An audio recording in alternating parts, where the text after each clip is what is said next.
Well, if I need to sum up my thoughts on the Eichmann Show in just 4 simple words, to paraphrase the Queen of Hearts from Disney's Alice in Wonderland, let the trial begin.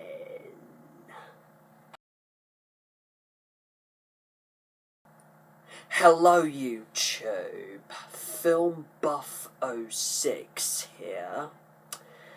Since this year marks the 70th anniversary of the end of the Second World War on the 2nd of September 1945, this is my special review for the Eichmann Show, which was initially broadcast on BBC Two as part of the BBC's special Holocaust Memorial season on the 20th of January 2015, was written by playwright Simon Block, who had previously written episodes of Wire in the Blood, New Tricks, and Lewis, and as well as a 2008 TV movie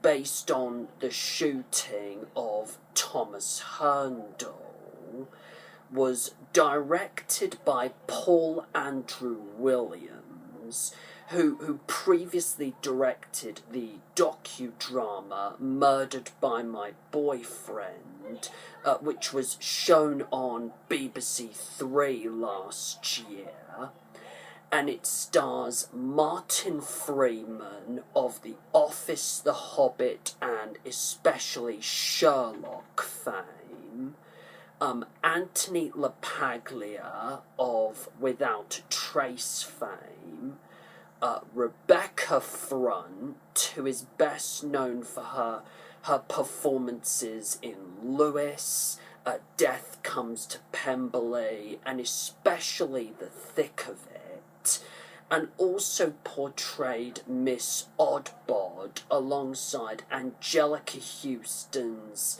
Miss Battleaxe in Horrid Henry the Movie, and Andy Nyman, who featured in such films such as Kick-Ass 2.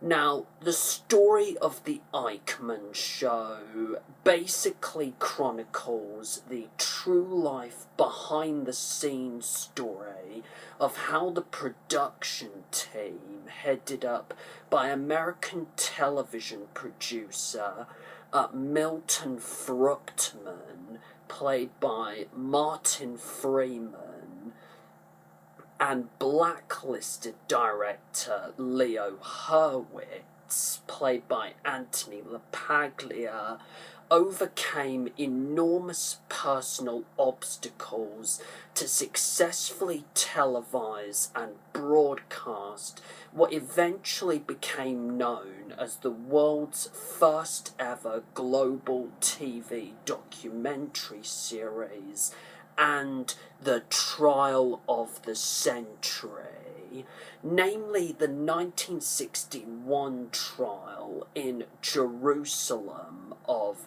former Nazi Adolf Eichmann, who is accused of masterminding the Holocaust and therefore directly responsible for the deaths of 6 million European Jews during World War II.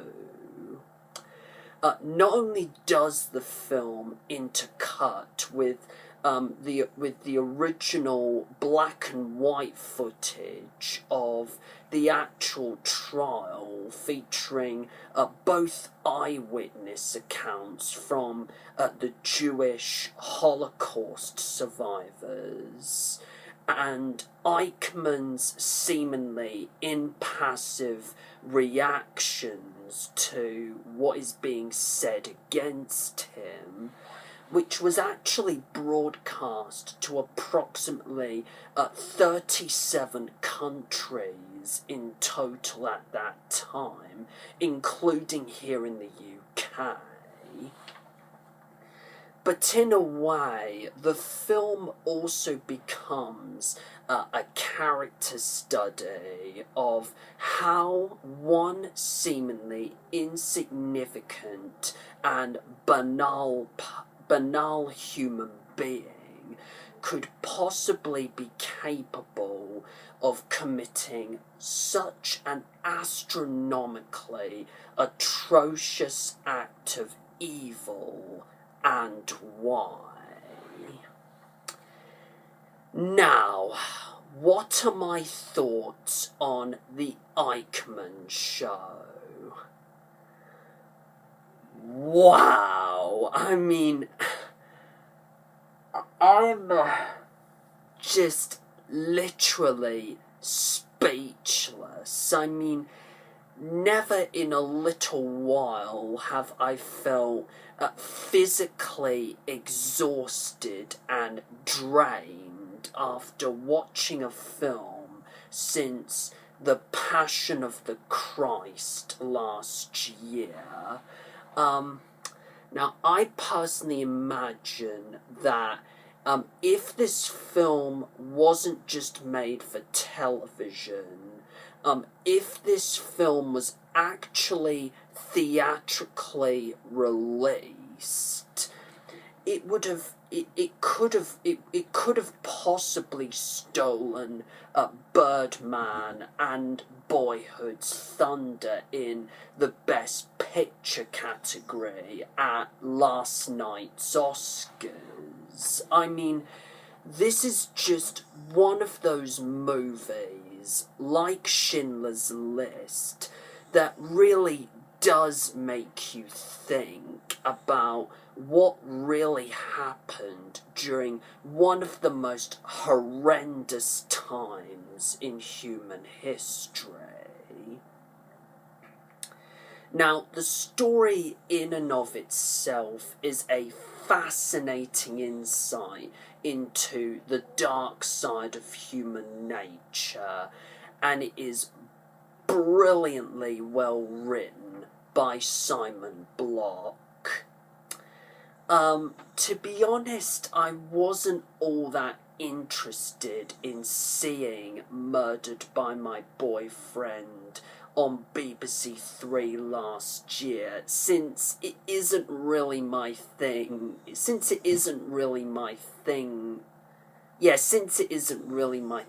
if I'm to be completely honest. But I thought Paul Andrew Williams's direction of this film was really impressive. And I could actually imagine him, possibly directing an episode of either Doctor Who or Sherlock one of these days. I would really love to see that. The cinematography and location work in Israel looks nothing short of amazing on screen. Now, at approximately 90 minutes long, the film is just very well paced, and it never bores you or drags for a second. The music is just really intense, and it really adds to the courtroom drama stroke thriller aspect of the film. The performances from all the cast is some of which are better known for lighter drama and, comedic work, are simply brilliant, with the two standouts being of course, Anthony LaPaglia, and especially Martin Freeman, who manages not to feel miscast as Milton Fruitman. And this is actually not the first time that he has effectively managed to pull off a convincing American accent.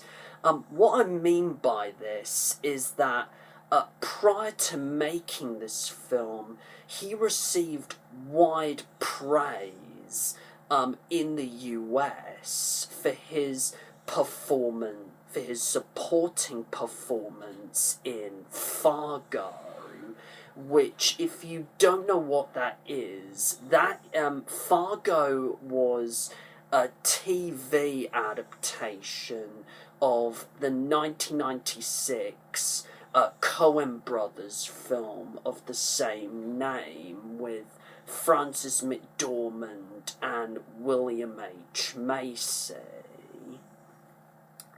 Now, the authentic black and white footage of the trial that is shown throughout the film is really tough and actually quite brutal, and actually quite a brutal and just disturbing experience to watch at times, you know, to the point where I almost felt like breaking down in tears whilst I was watching the film, especially when they show just the horrifying images and stroke footage of what actually happened during the Holocaust. Just, oh my God, that stuff was just absolutely brutal. Just unbelievably brutal. Now, the closing statement, which of course is lifted from the original tapes of the Eichmann trial, is very thought-provoking, and it just reminds us all of how close we are as human beings to repeating the same dehumanizing acts the Nazis used against the Jews. The fact that the lessons that were initially learnt from the trial have ever since been unlearned elsewhere in the world. For example, like Iraq, just to name one example. And often with the same, grim superiority, justifications, and ramifications. Plus, it also leaves such unnamed nations and monsters to the viewer's imagination, which is what I quite liked about it, actually. Now,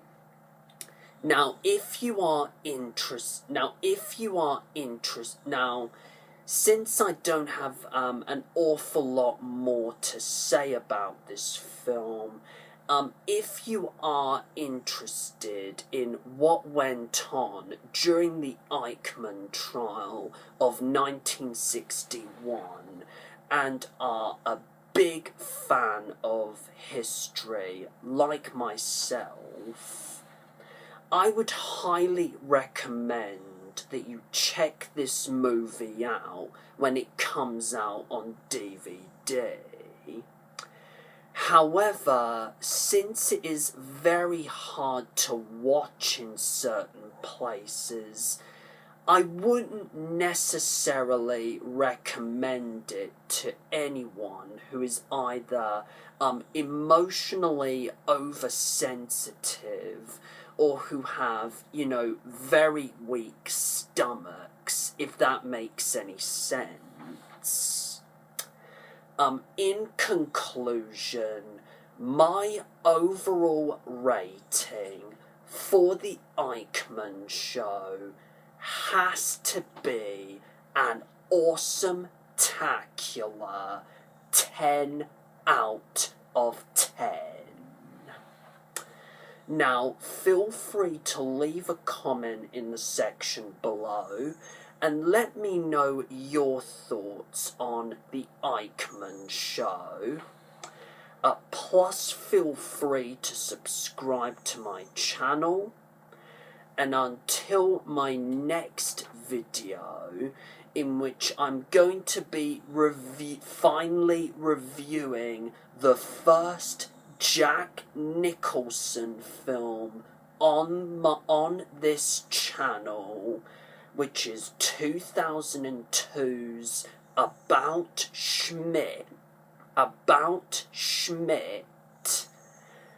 Do take care, everyone, and goodbye.